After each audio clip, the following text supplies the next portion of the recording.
I'm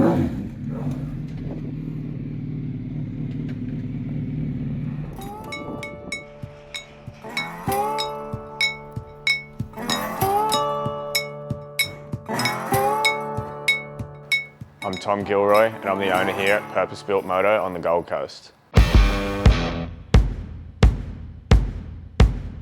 We started 6 years ago. I was working out of my garage, tinkering around on a few bikes. Some people caught wind of what was happening. I started to get a few clients. We started designing and building wilder and crazier stuff, and 6 years later we have a full-scale commercial workshop here in Burleigh Heads.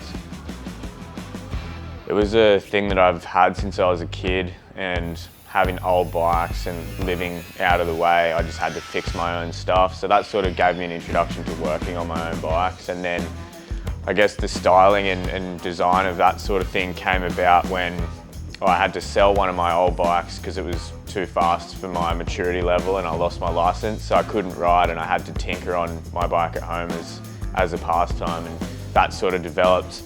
People started paying attention to what I was doing, and then that developed into an idea that became Purpose Built Moto.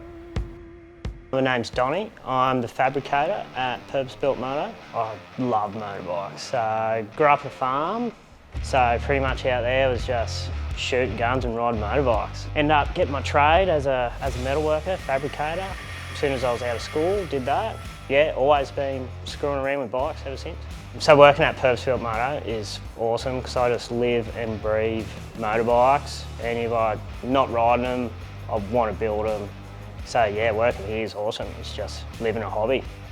Growing the team was a really important part of what we do. Obviously, I'm not professionally trained in anything to do with motorcycles. I'm an electrician by trade, so that sort of helps me with the products and the wiring of these bikes because all that stuff makes a lot of sense to me. But hiring in Dylan, our fabricator, and now Jesse, who's our engine builder here, there is a larger element of me managing the business now.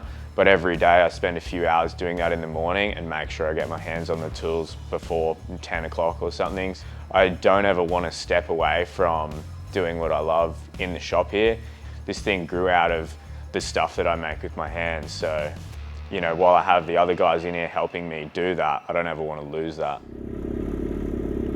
They are really different, our build processes, but each one sort of, the client will come to us with, you know, it can be a really strong idea of what they want or a very loose idea of what they want, and we sort of talk with them and develop that idea. We sort of have a very loose design brief. I don't draw or write down a lot of this stuff. Our bikes all develop organically as the process goes. Once we get started, our clients get updated with pictures and stuff, which is, you know, that's a really fun part for those guys because they're seeing this project progress. We do that to keep the stoke levels high with our guys, and they're always fizzing when they come in for a visit every month. Come through to our sort of like finishing stages where the bike's being pieced together after paint and wiring, electrical, all that sort of stuff. And then we test ride them. We sort of put a lot of kilometers on every bike that we build to make sure everything's perfect. Sometimes we're building products for clients that are Perth-based or Melbourne-based, and that's becoming more and more prevalent in what we do now. It's not just local Gold Coast guys. We're building bikes for people all over Australia.